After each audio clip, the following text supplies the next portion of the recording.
For the Life of the World is a production of the Yale Center for Faith and Culture. Visit us online at faith.yale.edu. Hey friends, Evan here.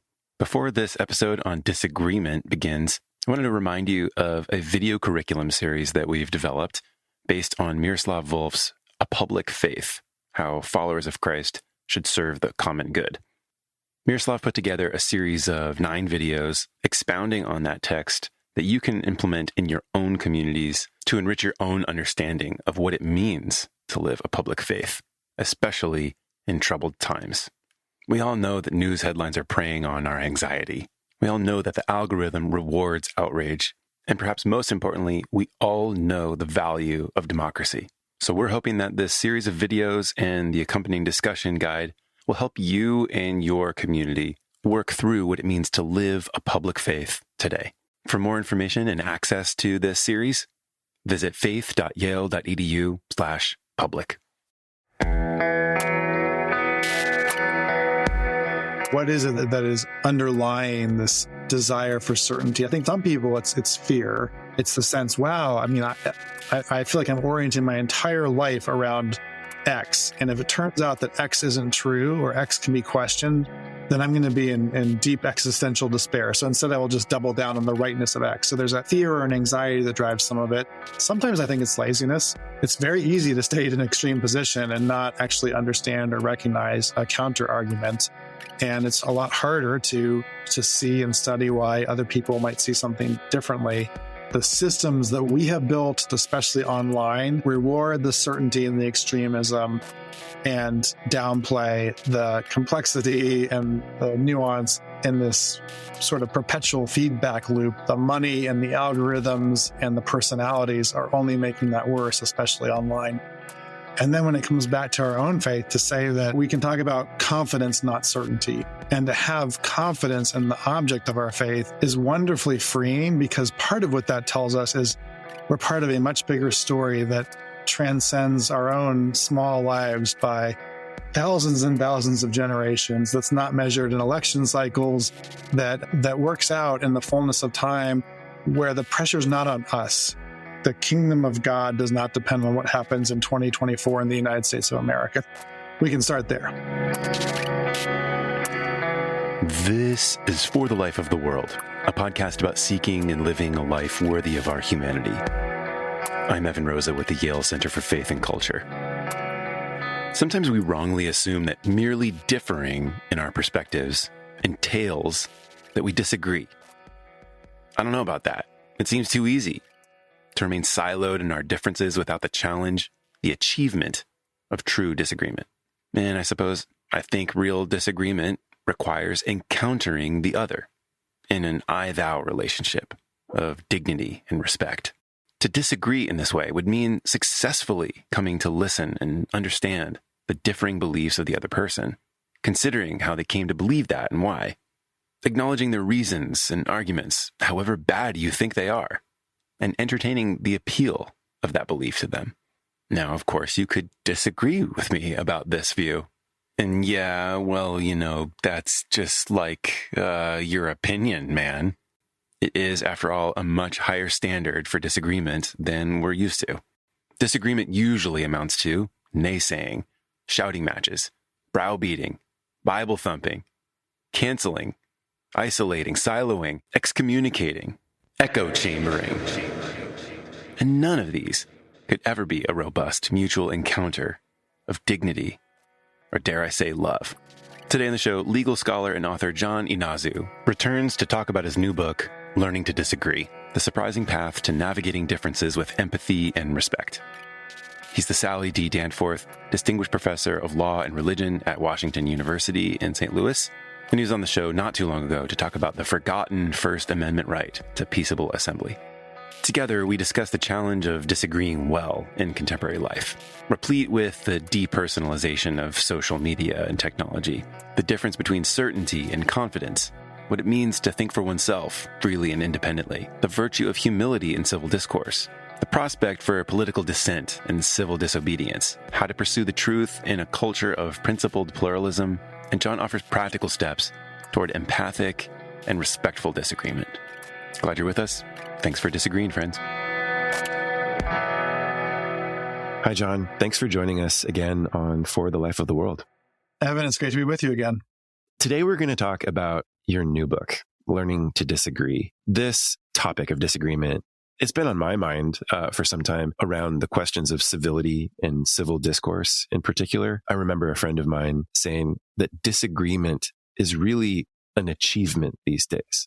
That even the ability to understand the other to a sufficient point is itself an achievement. The ability to identify that we disagree and not simply agree to disagree or avoid the conflict and somehow pretend that our lives are disconnected in some way. That idea of achieving disagreement has stayed with me. And so I feel like your contribution of learning to disagree is this really important moment, and it's very welcome to a country that is not disagreeing well. Yeah, I appreciate that. And I share your unfortunate diagnosis of where we are. I think, another aspect of the work of disagreement is also recognizing the practical limits that puts on human relationships.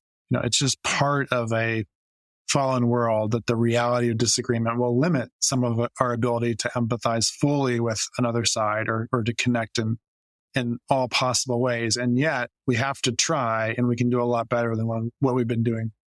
Tell me why you picked up disagreement in particular, and why is it important to you? I know that you have this background in constitutional law, peaceable assembly. You were on the show a while back talking about your first work, Liberty's Refuge. What drew you now to make a comment about disagreement? Mm-hmm. Yeah, I mean, in some ways, all of my academic and even public facing work is tied together around the right of assembly and what that means for us as a country, but also historically and constitutionally. And so in my earliest academic work, I was focused on this right of assembly in the First Amendment and what it meant in terms of groups, or what Madison called factions, and the instability and tension that created in any healthy or functioning society. And I started my work at a constitutional theoretical level. And then in an interim book, Confident Pluralism, I thought, how might we think not just about the law, but also the implications for us as citizens and neighbors? What are the civic practices that might also be important to navigating the disagreement that flows out of the groups in which we live in society? And then finally, coming to the latest book, maybe the greater emphasis here should be on the learning part than the disagree part. And that learning is this ongoing and active thing that we do. And what I'm trying to show in this book is how to do it, how to begin to engage in it, not as a checklist, as if it's completed and then we can move on, but that this is a lifelong activity that requires habits and practices for people to engage, and that we all have a ways to go in figuring out how to do this. And so maybe you can think of the arc of my academic career in some ways as moving from the theoretical and the intellectual to the applied, in some ways almost the emotional or the human relational dimensions of how we think about and move forward in a society of deep difference and deep disagreement. When I think about that deep difference and disagreement, and then remember the First Amendment, which you've spent so much time investigating, really, it does look like the First Amendment does this special work of securing the kind of pluralism that you're describing, securing the ability to disagree, the ability to think independently and with freedom, and then exercise oneself, gathering with others in peaceable assembly, petitioning the government for a redress of grievances. And then, of course, the free exercise of religion and the freedom of speech is built around the idea of independent thinking, the freedom to do so. It's just built into the core of what it means to live in a democracy. It seems really important. I think that's right. Maybe a couple of related points there. One is, even if that was part of the original focus, like any ongoing tradition, it can be lost or ignored. And so there's this sense in which each new generation needs to understand and appreciate it for intrinsic reasons and not just because they read it in a book. So a felt sense of the ongoing need for those sorts of things. And then the other thing that comes to mind is, yes, individual thinking in terms of not having to subscribe to government orthodoxy or the coercion of the majority. I mean, that's a lot of our country's founding and the principles there. But in our contemporary society, there's also a way in which the phrase individual thinking might be a bit of a head fake to make you think I can just kind of sit there by myself and come to conclusions, when in fact, as embodied human beings who are in relationship with other people, we're not doing anything individually. That part of learning to disagree is learning how my lived, shared, embodied experience with a bunch of other people relates to yours, and that our idea and belief formation is constantly happening, not just in our own silos, but with human interactions. Yeah. And I think that's where it does come back to your important point that the emphasis on the learning is so important, and creating a space for the safety to learn, to explore disagreement, but to have this normative element that it's a pursuit of the truth together. And so that takes a lot of humility to be able to get to that point. There's all sorts of virtues, intellectual and moral, and perhaps spiritual as well, that are aligning to help us learn to disagree. At a broad level, I wonder if you could sketch what starting points are there. You start the book with empathy, but I'm curious, what other starting points do you like to introduce to help people understand where you're trying to take people with this? Yeah, empathy is one of them. I think also just complexity and compromise, and also the recognition that sometimes compromise isn't possible because we live in such a world of difference with zero-sum policy preferences and challenges to people's ways of life. Sometimes my political win is your political loss, and there's no way to have sort of a happy middle ground. But the reality of living in a democracy is we are all going to be political winners and political losers at some point in the process.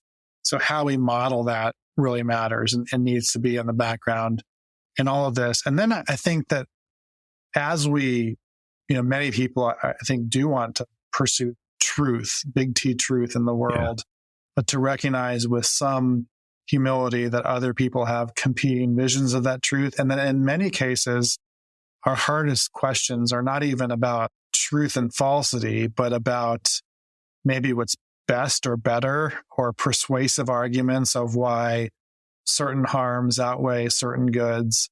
And when we can recognize, especially among complicated human beings and complex societies, that there is seldom going to be a good side and a bad side, but that there's going to be different perspectives, different arguments, and different accounts of persuasion, that itself can invite us into a different kind of conversation that veers away from I'm right, you're wrong, I'm good, you're evil. Yeah. An appreciation for complexity and a willingness to sit with it seems, I got to admit, so far off. It's so difficult to sit with complexity when binary thinking is so rewarded. It's just, I'm curious where it comes from. I think a desire for certainty and a desire to obtain and own that certainty, it seems to be so knit into the kind of human pursuit of knowledge.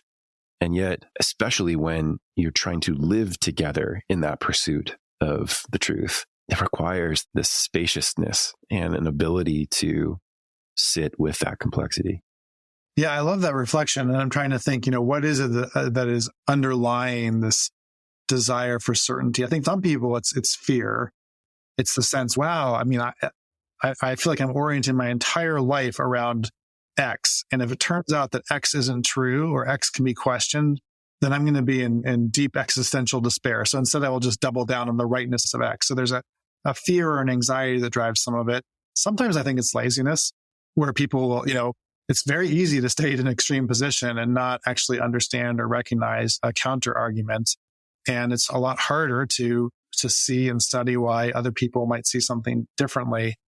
So lots of maybe different reasons that people veer towards certainty and absolutes. And then I think where we all feel and experience is that the systems that we have built, that we have allowed to have been built, especially online, reward the certainty and the extremism and downplay the complexity and the nuance. And in this sort of perpetual feedback loop, the money and the algorithms and the personalities are only making that worse, especially online. So you make an important point in here. I want to go a little bit more to the framework of learning to disagree and how you set it up. But you're coming at this as a legal scholar, and you offer plenty of stories around this. And I think learning to disagree, we can look to the courts. We can look to the question of disagreement about what's fair, what's good, what's right, and what we agree ought to be lawful in this country. I wonder if you could speak a little bit more to the legal background and why you think that is so helpful and so instructive for going through this framework of learning to disagree. Yeah. And in some ways, I mean, you said from the framework of a legal scholar, which is half of it, but also as a law teacher. And so to me, what really clicked about this book was it was a realization that what I was doing in my scholarship and what I was doing in the classroom, in addition to some obvious subject matter overlap, also blended well together into this process of learning and being in a modeling kind of sense of how we do this. Why is it that we teach law students how to the law in a certain way, and what are we doing in the enterprise? And as I do in parts of the book, walking through really hard cases where people have strong viewpoints, take a culture wars case about abortion or gay rights or whatever it is, and then inserting that into a law school classroom where we have to ask good questions and we have to have our students interrogate the side that they don't like and understand it deeply, sometimes maybe only prudentially in order to try to defeat it. But in the work of understanding the other side's argument in the best light possible is itself a work of empathy that allows you to step into the headspace of the opponent a little bit and allows you to see why someone who is not dumb or is not, completely outside of society might actually think differently. And this is where I think law is really helpful as an instructive model. When you get the hardest of the cases up to the Supreme Court and you have 9 really smart people looking at those cases and sometimes dividing 5 to 4 and then having to write out their reasons, that's a really helpful tool for understanding disagreement. Now, I don't want to sort of sugarcoat it too much, because there are cases that I think that end up being fairly political, and there are decisions written that sound more like politics than law to me. But I think in many, many cases, what we read is actually an example or an illustration of how to disagree and how to understand the best possible argument on different sides. And then, as I try to do in the book, what I want to say is, and you don't have to go to law school to practice some of this or to pick up on some of these ideas. You can actually employ this around the Thanksgiving dinner table or at the neighborhood picnic. And there are tools and techniques and approaches and dispositions that we try to teach in law school that can be applied in other everyday settings. So that's fascinating to me. And it makes me think about the separation of powers and how that itself is like this interesting development of disagreement and creating space for the function of government and the function of our country to be grounded in the capacity for these powers, these 3 branches, to effectively and functionally disagree for the sake of American unity, ultimately. Yeah, at least ideally, right? As a matter of institutional design, that you would have checks and balances and really different modes of discourse and different internal goods and internal and external incentives about how to do law and policy and how to respect proceduralism, that all matters within the 3 branches. But I also think what comes to mind when you raise that example is how even in those sort of high level theories of government, human relationships still matter. And so when you look at the U.S. Congress today and so much of its dysfunction and the distrust and the unfamiliarity among and between members of Congress, that is radically different than it was even a generation ago.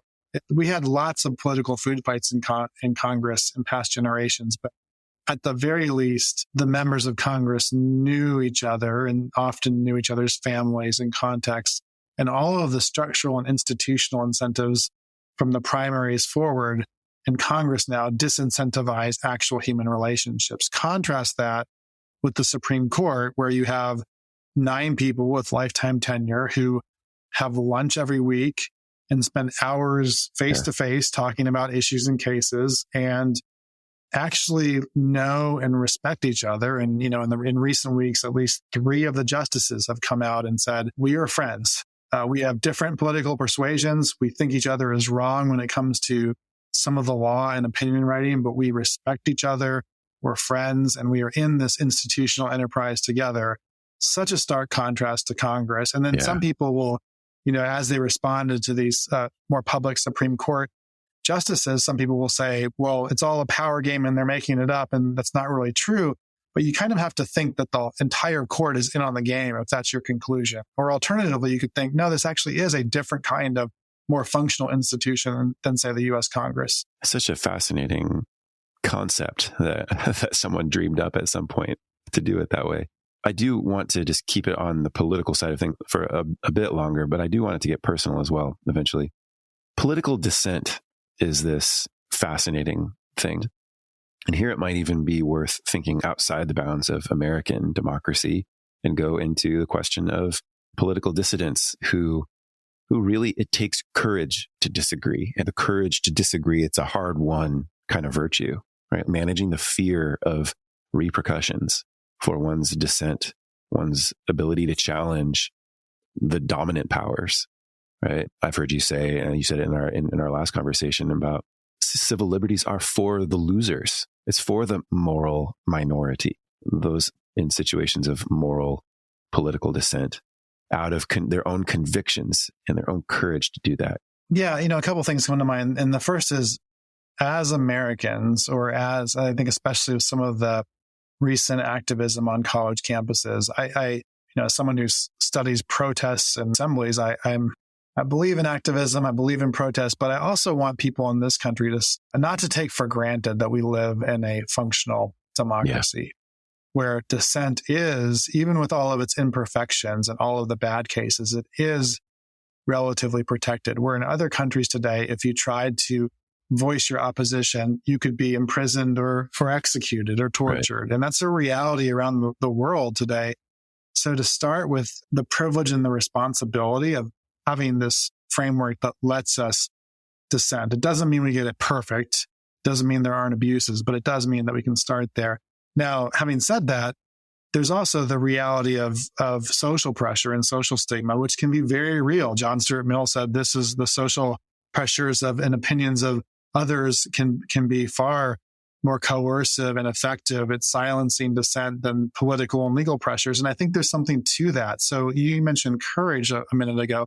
It does take courage, even in a democracy, even in a place like this country, it takes courage sometimes to voice dissent or to ask questions. And I think part of that in our context is tied to responsibility because we have these opportunities and these privileges that we do need the courage to speak with clarity and sometimes from the position of the dissenting minority, knowing that there will be some consequences from that and knowing that that's part of being a responsible citizen. Yeah, the Apostle Peter has this terse and yet expansive, and it's a very universalizable command to honor or respect everyone. And it seems like this is an important grounding kind of factor, that the respect for the other and their shared humanity as a starting point for this question. Can we have difficult conversations together? And so here I want to make like a more personal, interpersonal turn. I wonder if you'd comment on how to cultivate that respect for the other that you disagree with. Yeah. There are maybe two ways to answer this. I think on just a general civic level, these calls for greater empathy, the ability to find common ground, to see the humanity in another person, to separate people from the ideas they hold. I think those are all, I believe in those. I think they're accessible to anyone acting in good faith. I think there are challenges that we should all undertake. But, you started with a mention of scripture and the command from Peter. And we also have a lot more than that in scripture. We have Jesus saying, don't just love your neighbors, but love your enemies, right? And endure when people treat you poorly and forgive 70 times 7. And that really raises the bar for Christians acting interpersonally. In other words, I sometimes get a question when I'm speaking about this book, even if I am embodying these things, what happens when there's not reciprocity? And I think for Christians, the answer is, well, keep acting, right? Keep displaying the fruits of the Spirit, keep doing what you're doing, because there's no guarantee of reciprocity. And so I think on the interpersonal level, we ought to be modeling this in a healthier and more confident way, because it's so tied to who we say we are and the God who we say we follow. And to if you don't have that, what does it even matter if you're right? Yeah. Yeah. I mean, that brings so much into it, right? Like the desire to be right and the question of belief, the importance of right belief when orthodoxy really does motivate some of the more caustic and I would say incivil discourse, which you can find in a church or within a denomination, and certainly across denominations. And the religious dimensions here, the theological dimensions here can go either way. And I'm curious your perspective on how to, I mean, we started with love and respect, for the enemy, for the neighbor, but there is also this tendency to allow a desire for certainty to be really pushing us toward or away from our better angels, I would say. Yeah. And I think, importantly, I want to make sure about what I'm not saying. I'm not saying we just agree to disagree, and I'm not saying the differences don't matter, because especially on some of these theological issues that are dividing churches and denominations, I think the differences matter tremendously. And in many cases, just as a matter of human logic, there's a right answer and a wrong answer. And we believe we will know in the fullness of time what those answers are. And yet, because of our own epistemic limitations, I don't think certainty is where we want to rest our claims, that to be open to the possibility that we're still learning. We have to live in the world with the convictions we have, and we're going to make institutional and denominational and other decisions based on how we best understand what faithful living looks like. And that matters. And one of the consequences is, and the people who are on the other side of the issue, we think are not acting faithfully the way that we think they should. And yet in that, we can still be graceful, just as we would be with, someone of a different faith completely, or someone of no faith. We can still say, I know that you're a human being who is an image bearer, who is trying hard to follow carefully and live authentically, and that matters at some level. And then when it comes back to our own faith, to say that, and I'm drawing from Leslie Newbegin, whose work I find so important and so helpful, that we can talk about confidence, not certainty. And to have confidence in the object of our faith is wonderfully freeing, because part of what that tells us is we're part of a much bigger story that transcends our own small lives by thousands and thousands of generations, that's not measured in election cycles, that works out in the fullness of time, where the pressure's not on us. The kingdom of God does not depend on what happens in 2024 in the United States of America. We can start there. Thank goodness. I mean, this is so important, because it's maintaining enough investment in the conversation while not over investing in our being right about that conversation.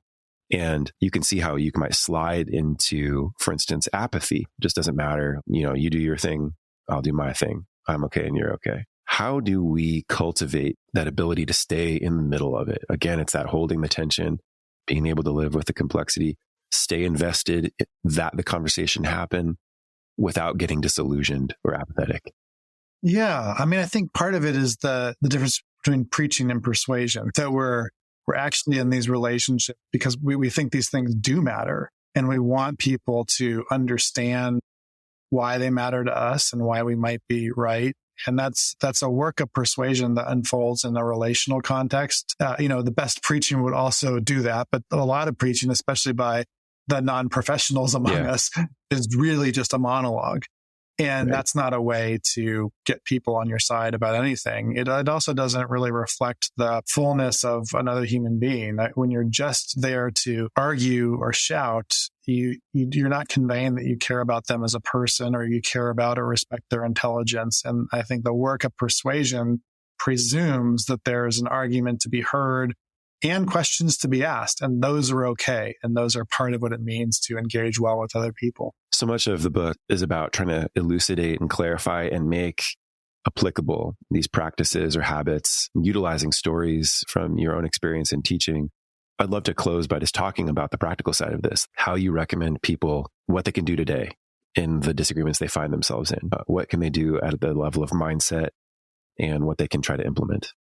I think this starts with just the fundamental point that this has to be something you practice, and this is going to take time. There are no shortcuts to learning to disagree well. Yeah. And so to set aside the time and the effort to know that you're going to make mistakes, to create spaces where it's likelier than not. So one very practical suggestion here is if you have, a person, a friend, a family member, an acquaintance, where there are disagreements, don't just jump into the heavy disagreement, but set a relational context in which trust can be built. Maybe sometimes it's better to have more than just one other person in the room. So maybe you get a small group of 4 or 5 people, and instead of saying we're going to have one discussion to surface these issues, commit to 4 or 5 meetings and commit to an opportunity to talk and to ask questions and then to go away and to reflect and maybe do some reading and come back. And in that second meeting, you will have better questions and better conversations, and then even more in the third and the fourth. And by the time you get to that 5th meeting,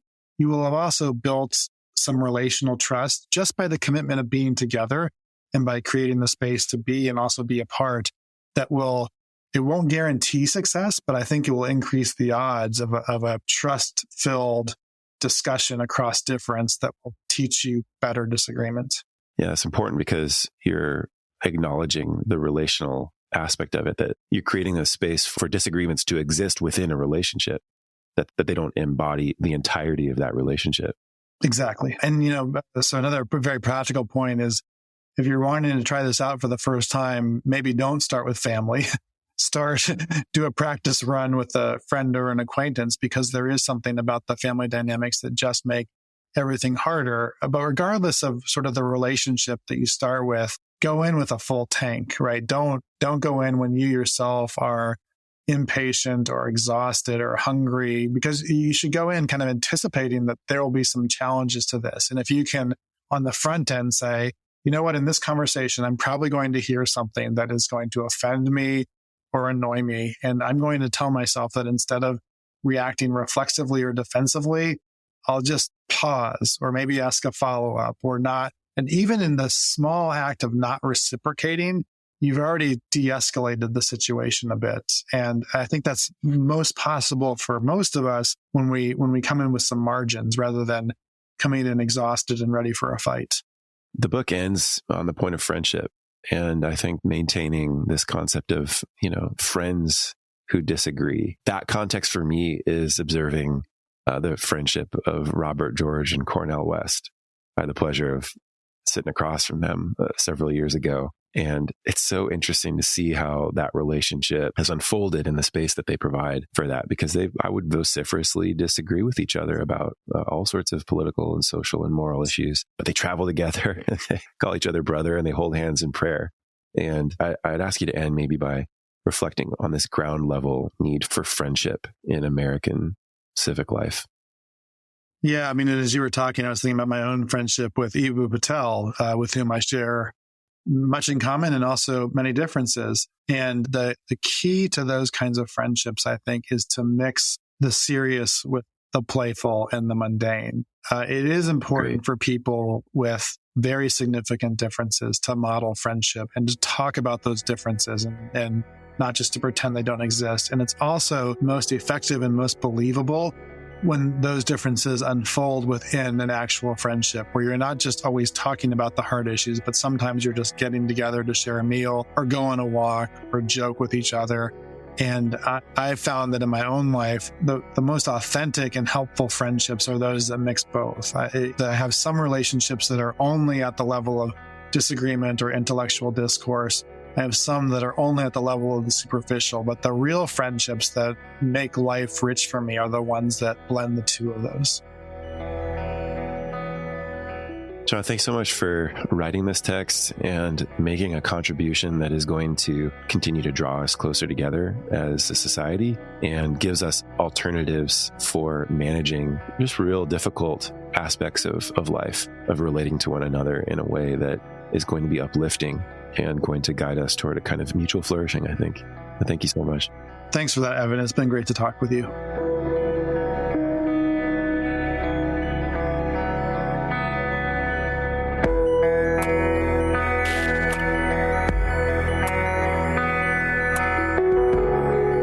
For the Life of the World is a production of the Yale Center for Faith and Culture at Yale Divinity School. This episode featured John Inazu.